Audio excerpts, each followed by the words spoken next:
Robotika lantzen, robotika gabe saio honetan, ekintza atalaz gain, kontroleko atala erabiliko dugu. Kasu honetan, simulazio botoiari ematen badiogu, gure programak, gure zenera joango gara, gure programak egingo duena da, robota abiapuntutik hasi, eta oztopora arte iritsiko da, eta buelta egingo du. Hau, 3 aldiz errepikatuko da. Horretarako, aurreraka eta atzeraka mugimendu ez gain, biraketa mugimenduak izango ditugu.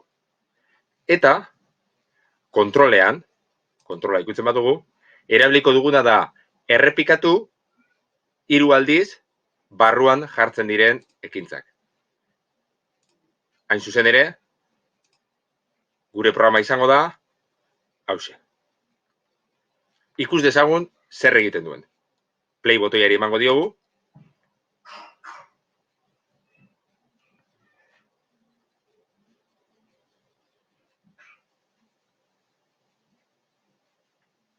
Eta robotak aurra egin du, oztopora iritsi arte, eta orain atzeraka egiten du.